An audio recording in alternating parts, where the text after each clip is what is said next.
What is my go-to scripture when I'm feeling under pressure? My go-to scripture is Jeremiah 29 verse 11.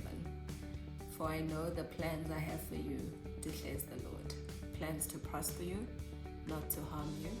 Plans to give you hope and a future. What that scripture does for me is it calms me. It refocuses me. In fact, I recite it like a chant on a daily basis, and I refer to it at least more than once a day. And I think what it does for me is that it refocuses me and drowns out the noise of the day-to-day pressures. It reminds me that God has a bigger plan for me, and whatever it is I'm going through at that time is minuscule compared to the rewards I'm going to reap, hence prosperity. It means I'm safe regardless of how pressured I might feel, which is no harm coming to me. It also tells me that my future is bright, that tomorrow is going to be amazing, and I just need to put my head down, do what needs to be done, and the rest will take care of itself. So that scripture really is a scripture that keeps on giving for me, and it really calms me and makes me feel like I've got this. There's a bigger plan. God is working on it in the background. I just need to get through this because I need to get through this so that I'm stronger for the bigger plan that He has. I think my thoughts on the theme of buying local, how I keep updated around that and how women can support each other. I think firstly, I'm on social media quite a lot. Hashtags are the best start. So you could literally search for hashtags, whether it's Instagram, Facebook, and Twitter. Hashtag buy local, buy South African, buy black, and you can literally pick up a lot of posts around businesses, around women that are doing incredible things in this country. I support local. People know this. I wear Batu sneakers because why must I spend money on a Nike sneaker when there's a South African doing amazing things in South Africa? I buy my accessories from women that I've met on Instagram. I've never met them in real life. Gege Beads is my accessorizer. Those Intle Accessories is my accessorizer as well. So I think for me that's important. My lipstick is not MAC. I use Hues and Tones, which is also a brand that I discovered on Instagram. So I think if you are deliberate about supporting black business and supporting black women, there are many, and you just need to find them. There's also Girl Talk ZA, which is also a hashtag on Twitter that you can use, and women are doing it. And I think the support, how we can support each other is literally by holding each other up, by advertising each other's services, each other's goods, and giving kudos, because there's also this notion that black business is bad and service is bad, and it's not the correct narrative. And I think the way to change that is to literally rate each other and give each other a pat on the back for a job well done. If you had a woman do something amazing for you, then the best thing to do is to tell everybody about it so that she gets more business. There's also a Facebook group on Facebook, Brown Sense, which also focuses on local suppliers, local manufacturers, and they have markets which you can get involved in. So yeah, I think there's a lot of avenues that are open in terms of finding out where you can buy stuff locally and then supporting those women that do sell their stuff or that offer a service. How did I climb the corporate ladder and what tools did I use? Sure. Climbing the corporate ladder has not been easy, but I think it's been made slightly easier by my professional qualification. So I'm a qualified chartered accountant, And I think that has opened doors for me which otherwise would not have been open without the qualification. But I think the key is when those doors opened, I maximized on the opportunity to its full potential. I literally learned as much as I could. I was a receptacle for any experience, for any learning, for any mentorship, coaching that I could get within the workplace, and by reading and by watching videos on YouTube regarding leadership skills and the like. And I think that has really helped me in terms of placing me in the right place at the right time, as you might say. And I think when opportunities presented themselves, I was prepared. So I was in my role, picturing myself in the next role and trying to establish what skills do I need now that I don't have, that I'll need in the next role, and making sure I get them via offering to help my execs, offering to help my manager. Even if I didn't know something, I'd put my hand up and say, give it to me, I'll give it a try. And I think that has really set me up quite nicely. And I think it's really just been a lot of preparation from my side and opportunities then coming to the fore. The tools that I've used, I think, were my values, never compromised on them. I made sure that whatever I was doing was aligned with my principles. If I was uncomfortable about doing something, I was very vocal about it. I think that earned the respect of my colleagues, my managers that I've worked with. That helped. My faith. I think I have everything that I've prayed for, and not only what I prayed for, but God has given me what I prayed for and then some. So my faith has been basically the thread that has kept me going even in the most difficult times. And I think when you have faith and you pray about something and those prayers are aligned to what God has in store for you anyway, then he just blesses you, and he doesn't bless you like minimum blessings. He takes it to the max. And I think that's what has helped me. My family. Without my family's support, I don't think I would be where I am. I qualified as a chartered accountant all the way to me being a chief financial officer in 7 years. And it's short in my time because God made it happen earlier than what I had planned. And it shows you that when he gives, and he gives abundantly. So I think that time period actually helped in terms of my family being there. I became a mother at a very young age, still doing my articles at the time. And without the support of my family, I think I wouldn't have made it this far. When I'm at work and I'm fighting the corporate wars, I know that at home, things are fine. My kids are taken care of, they're happy, they're healthy, they're well fed, and that helps. And I think my family has been the greatest tool. Humility. You cannot go into the workplace and assume you're the cleverest person in the building, because then that is a career limiting move. You need to be humble and open to learning from different people, from the tea lady all the way to the CEO. You can learn something from everybody, and you need to be open to it. Be flexible, be adaptable, have drive, have ambition. Those are the things that have worked for me.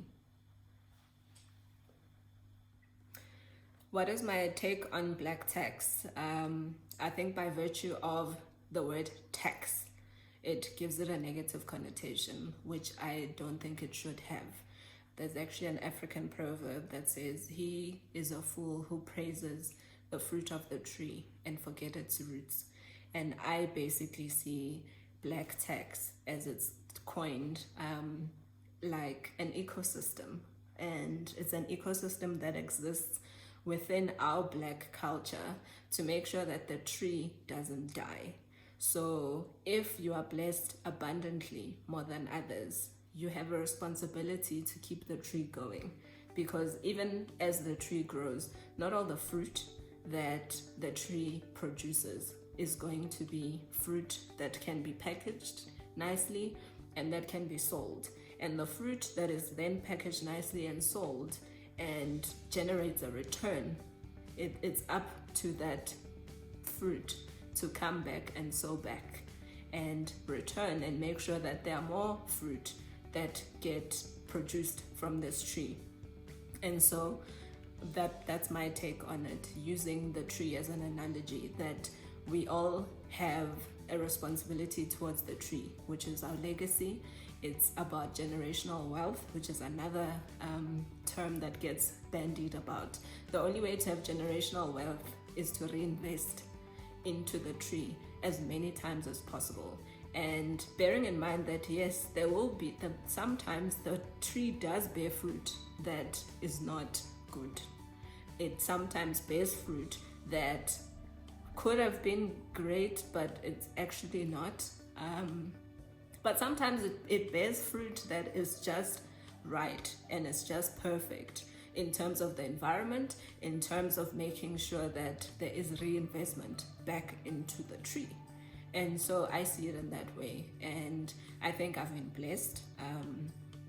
God has blessed me abundantly, and I've got a responsibility to reinvest those abundant blessings back to my tree, because my roots need it, because roots need nourishment for the tree to survive.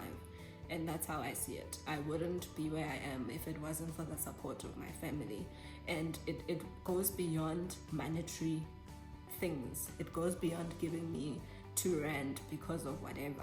It's also about support. It's about knowing that there's an ecosystem of people that you can lean on, that can support you. And so I think Black Tax is an extension of Ubuntu. I am who I am because of who we all are, because of who we all were, that come from this tree, that have the same roots, and we've helped each other along the way. And we've got a responsibility to build that generational wealth. And we're starting at minus because of our history. But I don't think it's a sad tale. In fact, there's a lot of opportunity and there's a lot of great stories to come out of that. What would I say to young women in matric regarding the career choices they want to make? I think for me, everybody says passion, follow your passion, and if you can, do.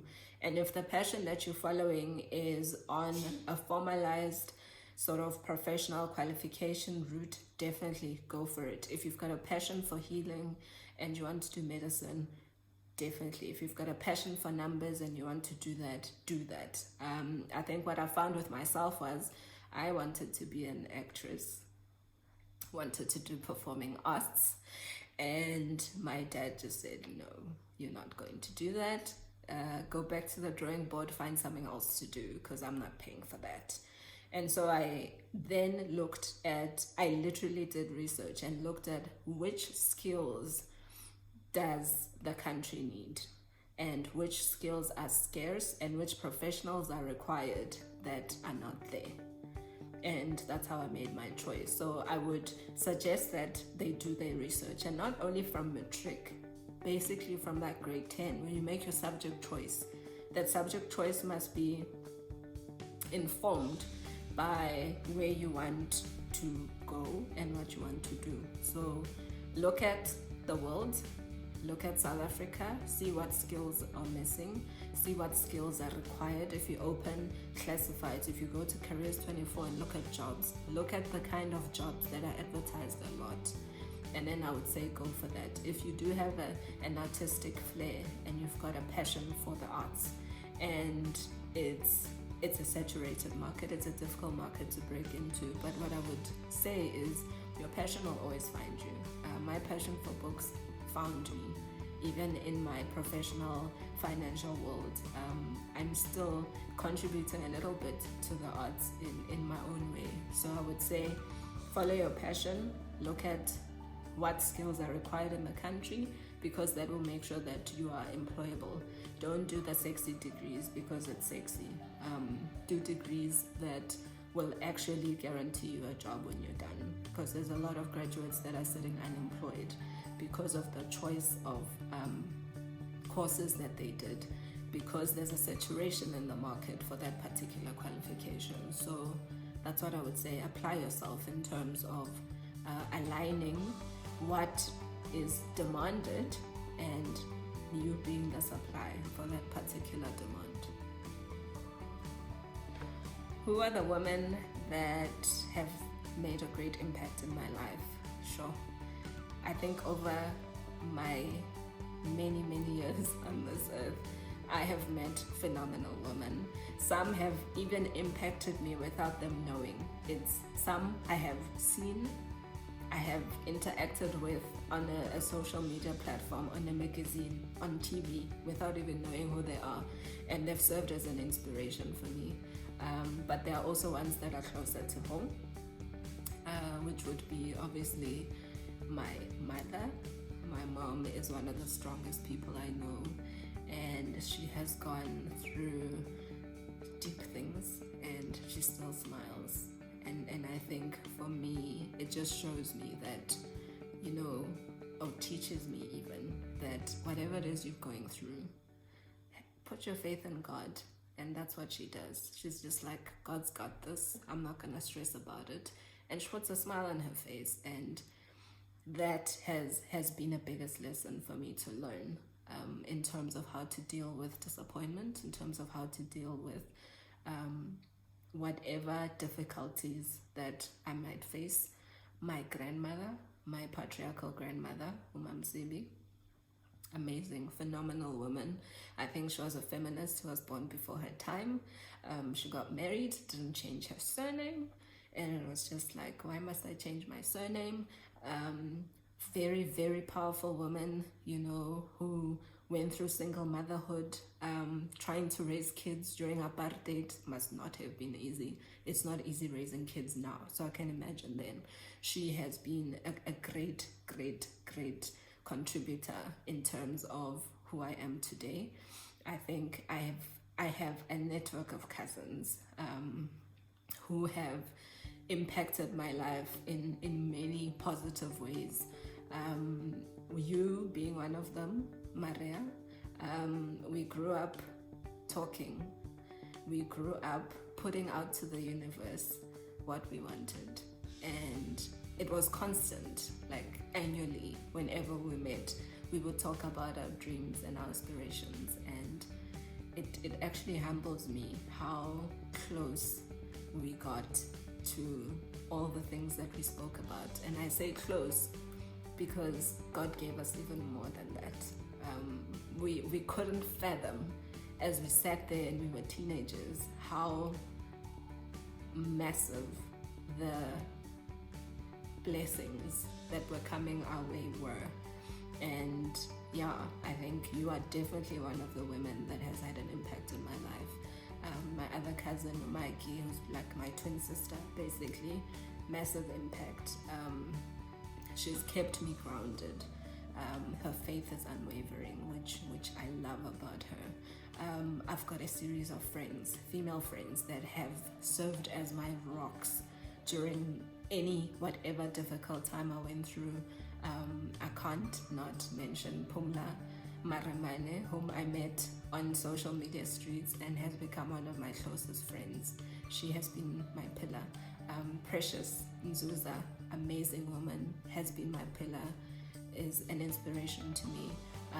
I think every woman that is out there that is trying to make a life for herself, make a life for her kids, that is pushing through the difficulties that life might throw at her, is an inspiration to me, and they impact me even without me knowing, because it changes the narrative that women can't do it, or women have certain limitations. And yeah, I think for me those are the people, those are the women that we need to look up to.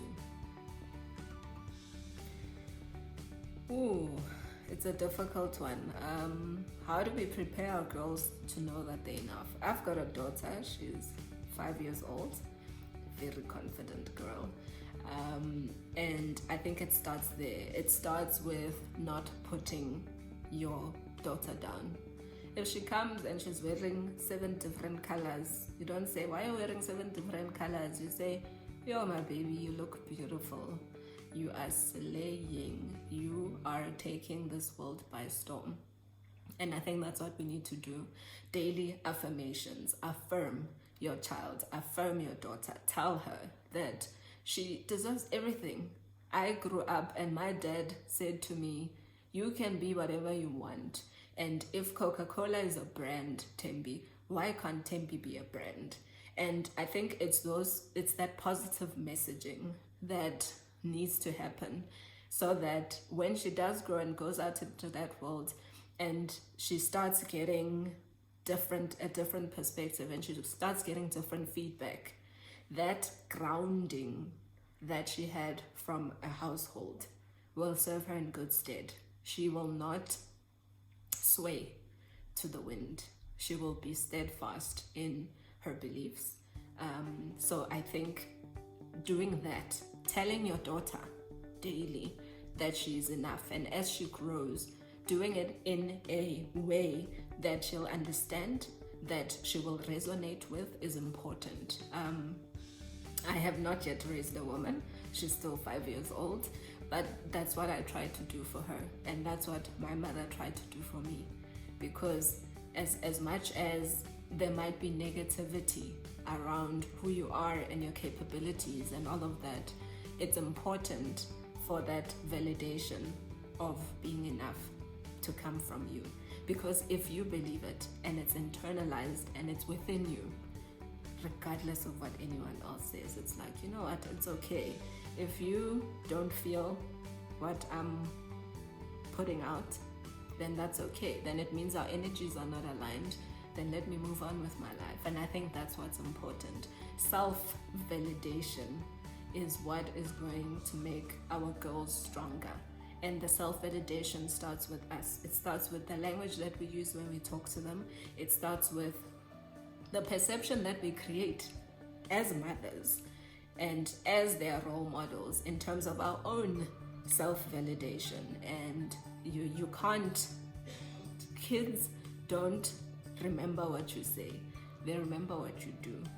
And I can't then say, go my baby, be a strong, confident woman, but I'm not a strong, confident woman, and she doesn't see that in me. And I think that's the message. Let's preach it at home. Let's appreciate our girls. Let's use positive language when we talk to them. If she wants to do ballet, but she's a bit on the chubby side and she doesn't meet the criteria or the stereotype of what a ballet dancer looks like, enroll her in ballet anyway, because who said that ballerinas need to be skinny? And I think for me, it's that validation from the parents, and it's giving your kids enough room for them to be themselves without getting hurt, in the comfort of the loving environment that you've created. And I think encouraging our kids to read is important. Reading opens up the mind like nothing you've ever seen. It allows the kids to travel. It allows the kids to be exposed to different viewpoints, and it builds the confidence. And I think for me, that's how you teach a girl child that they're enough. It's by teaching them self-validation, for them to be enough for themselves without trying to be everything and everyone to everyone. And yeah, that's my 5 cents on that. So this editing thing, I got into it by accident. Actually, it wasn't really the plan, but I think it just shows you that sometimes God has a bigger plan for you, and it manifests itself in weird ways. So I've always been a writer. I used to write stories, and so I started a blog on Wordpress, Oratile, and it was basically a fictional story. And I then took it from Wordpress to Facebook, started a Facebook group, and I met like-minded individuals there. One of them was also writing a Facebook story, who then said she's gonna publish a book. She wants to hard copy publish a book. And I raised my hand and I was like, let me edit the manuscript for you. I'll do it for free, even if you don't have to pay me. I just want it to be a good manuscript when it comes out, with free from errors, spelling mistakes, grammatical issues, and an end. I don't know why she agreed. But she agreed, and that was the first manuscript that I edited, and I found that I enjoyed it.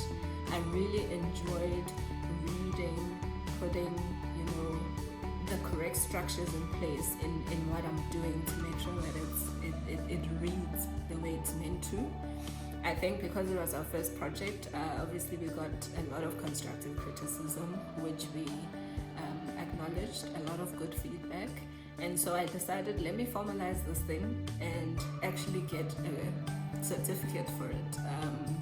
So I enrolled at UCT for their online program, and I got a certificate in copy editing.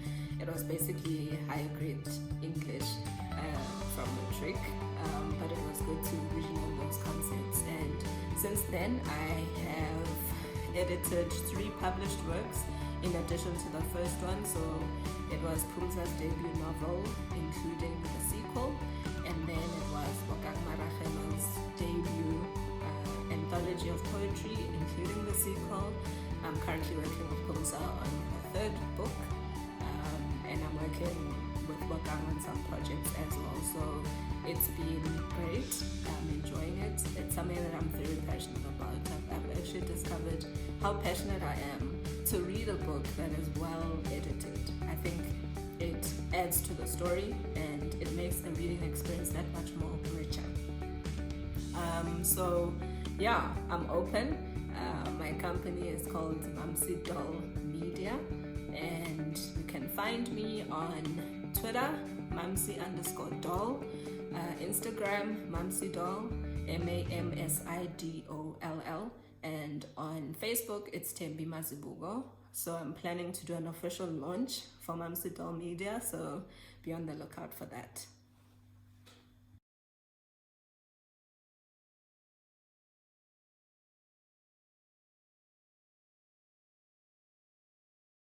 We recycle. We recycle. It's that bad. My teacher say it's bad. Let's try again. Is it bad? No, it's not. Try. Mommy, teacher say that it's bad. What's bad? Teacher say that it's bad here. What is bad? Teacher say that it's bad. What is bad? No, it's we recycle that it's bad. Oh, okay. Say it. We recycle. It's we recycle. It's that bad. No, it's not. Mommy. Yes, it is. Let's try again. We recycle. We recycle. Yes, we do. Yes, we do. Carry